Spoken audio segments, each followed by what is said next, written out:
Welcome to the demonstration. This is a decisive day for Mumia. He's fighting for his freedom. He's been in jail for so many years. He should be freed. So long in prison for a crime he didn't commit. Larry, give me that microphone. Okay. We're gonna free Mumia, Abdul-Jamal. Brick by brick, we got it wall by wall. We're gonna free Mumia, Abdul-Jamal. Brick by brick and wall by wall. We're gonna free Mumia, Abdul-Jamal. We're just spreading the word out here, letting people know what's going on and bringing some light to the situation. And who are you? Spec One. Weird. And Spec One, I know you're doing some making some moves in the hip hop, local hip hop world, and worldwide. How do you think the hip hop community is going with this issue, the Mumia Abu-Jamal issue? There are probably a few people in the hip hop industry that even know about the situation or acknowledge it, but I don't really hear too many people in the hip hop industry talking about the situation. I don't think hip hop is fully behind this right now. Mumia must go free. Abolish the racist death penalty. Mumia must go free. Yeah, this is Shine from South Africa. Yeah, we're talking here on the streets here. We got a lot of people here at this rally here. Right. What do you think about the movement here? I think what's happening in Toronto is happening in a lot of different places, you know what I mean? The progressive movement is still trying to find its feet. You know, there's been a lot of setbacks, a lot of small victories as well. I think the aim is just to keep going. You know, but what's happening in Toronto is happening in different places all over the world. So it is necessary to have these voices. It doesn't matter how marginal it is, doesn't matter how many people, how little people show up, you know, but to keep the good fight going. You know? Mumia must be free. Abolish the racist death penalty. The Mumia Abu-Jamal rally. We're right near the U.S. consulate. We're here with a guest here, Wasun. What's the word here? All right, I'm here to support Mumia. When I was 15 years old, this is the first struggle that I got involved with. The Mumia campaign in the mid-90s, 94, 95 was organized by a number of different Trotskyist groups on the left. And that was my first experiences with mass protests. And as I got older, studying the Black Panther history and the Black Panther Party, which influenced me, I got to learn about how important and central Mumia was within the party and after the party, organizing with Move and the John Africa movement. Mumia is a legacy in himself, and this is a critical time where he might possibly be executed. He needs all the support he can get internationally, and I'm just here to represent. This is my roots, and this is my foundation. What's on? Word up. Tune in to Hood, CKLN, 88.1 FM. Free Mumia! Brick by brick and wall by wall. We're gonna free Mumia, Abdul-Jamal. We still gotta have hope that we can make a difference by making noise and raising the awareness to the issue and letting people know what's happening, you know? And where can people find, if they're looking for your music, where can they find it? Anywhere, just Google the name Spec One, peace. We sent a notice out to almost 100 media outlets in and around Toronto. And guess what we have here in attendance tonight? Nothing. Zero. It's a story they don't want to know about. It's a story they pretend doesn't exist. It's the truth that they don't want to look at. People know that today the U.S. Federal Third Court is considering for the third time whether to immediately proceed with Mumia's execution or to hold a new sentencing trial. We're not going to know the results of that for some indeterminate period of time. A few weeks, a few months. We have all come together on the basis of the same three slogans. Stop the execution of Mumia Abu-Jamal. Abolish the racist death penalty. Free Mumia. Free Mumia. Free Mumia. Now, of course, there's still lots of things we don't agree on, but that's okay because this is what's called a united front. The idea is to unite as many people as possible in a common action for a particular objective. Mumia must be free. Abolish the racist death penalty. Mumia must go free. speaker, who's probably known to most of you, and certainly to everyone who's a CKLN listener, is Norman Otis Richmond. So Norman?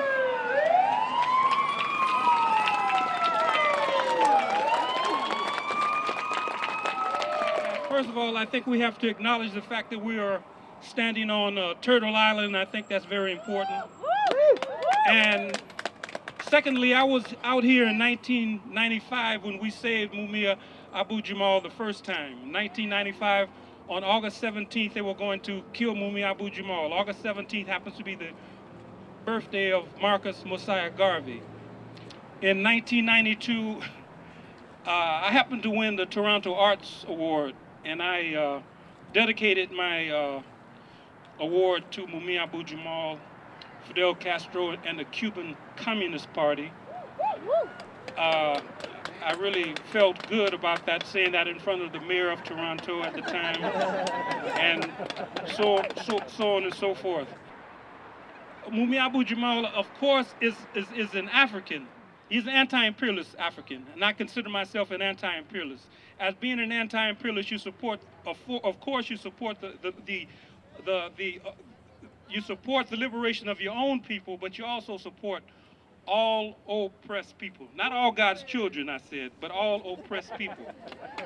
Because I don't think that I'm going to die and go to heaven or paradise and be up there with Bush and Barack Hussein Obama, who happens to be my brother, but he's still an imperialist. But he's part of the family. But I don't support Barack Hussein Obama at all. I don't support Eric Holder at all, the Attorney General. And I think that while we talk about Mumia Abu Jamal, I think that Mumia Abu Jamal would want me to mention Marilyn Buck, a white anti-imperialist woman who recently passed away, who supported the struggle of African people. I think Mumia Abu Jamal would want me to mention Abdul Imam Jamil Alamin, formerly H. Rap Brown. I think that Mumia Abu Jamal would want me to mention the Cuban Five. I think Mumia Abu Jamal would definitely want me to mention Leonard Peltier. And like I stand here, like I said, I'm for the liberation of all people, all oppressed people, like I said, and I want to thank you very much for tolerating me. We got to free Mumia. We got to liberate Mumia. Right? Mumia has been working for us behind enemy lines for years, for decades, and we got to do what we can on the outside to free him. That's all I'm going to say about that. But what I wanted to do is draw some generalizations and parallels between what's happening to Mumia and between what's happening to people all across the world, including right here in Canada. Right? If you know just a little bit about Mumia's case and how he got himself into jail, you'll know that his case is part of a much broader tendency of the repression of racialized, working-class, revolutionary people in the United States, of which COINTELPRO, the counterintelligence program, was one program of many, and a very broad, centuries-long, but increasingly scientifically refined counterinsurgency program directed at the leadership of the working class, at revolutionaries like the Black Panther Party, of which the Black Panther Party is probably the most significant organization in this continent's history, fighting for the liberation of all oppressed people in North America. Right?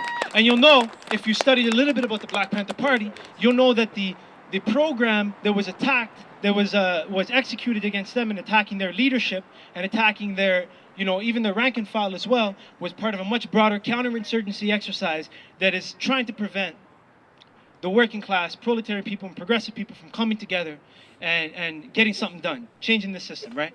So if you know a little bit about that, you should be able to draw the parallels to what's happening here in Canada, what continues to happen here in Canada. Right. We haven't had any threat of insurrection or any, revolutionary uprisings in Canada for quite some time, right? But that doesn't mean that operation is not still in play. Right? I'd like to just draw your attention for a second to a documentary that was screened on CBC's Fifth Estate a couple weeks ago. I don't know if anybody saw that, right? Enemies of the People. Did you see that? Right? For 30, 40 years, this country had a counterinsurgency program where they had a file this thick, and I'm sure there's some maybe brothers and sisters here that go back to the 60s and 70s who were probably on that list, probably still on some other list today. And this is where they had files, really thick files of at least 16,000 people that they were looking to indefinitely detained in the event of some national emergency, right? This counterinsurgency operation is always at play. And today, at a time when maybe the resistance isn't really strong, it takes a form of an informational warfare, right? And the arrest that happened with the G20 is part of that, right? That there's not a major threat right now. We got a lot of work to do, as this brother said, here with the United Front, to get ourselves organized. We got a lot of work to do. But right now, a big part of the work that we need to do is go to the people, like the Black Panther Party did, like Mumia Abu Jamal has been doing for 30 years as a revolutionary journalist. We have to go to the people. We got to serve the people. We got to tell the people what's up. We got to learn from the people as well, because we got a lot to learn ourselves, right? We're not necessarily connected to all the struggles of the working class. We have a lot of work to do ourselves. And speaking on behalf of and for Basics Community News Service, I encourage a lot of people to get involved in that as well. We're trying to go to the people, serve the working class, do like the Black Panther Party used to do in their community news service and serving the people. Free Mumia. Next speaker is Riley from the International Bolshevik Tendency. Free Mumia! As other speakers have noted, it's no accident that Mumia is on death row. As a former Black Panther, a MOVE supporter, and a pro-working class militant who has dedicated his life to the struggle for liberation from all forms of oppression, Mumia is considered a dangerous person by the ruling class. As the voice of the voiceless, Mumia fearlessly exposed the corruption and barbarity of the Philadelphia Police Department. And for that, he was framed up for murder. An example of this is that in 2001, there was a court stenographer whose name was Terry Maurer Carter. She revealed that during the original trial in 1982, Albert Sabo, the judge who was supposed to be presiding over it, said in his chambers, when he thought nobody was listening to somebody he thought he could trust and was overheard by her, that he was going to help the prosecution fry Mumia, except he referred to Mumia by the N-word. This is before the evidence was even presented. That's the judge who was hearing the case. Now, of course, the stenographer needed a job. She had a family to feed, a mortgage to pay. She didn't say anything about it. 19 years later, she came forward. And instead of being admissible, it was determined that it was inadmissible. Her evidence could not be presented. Why?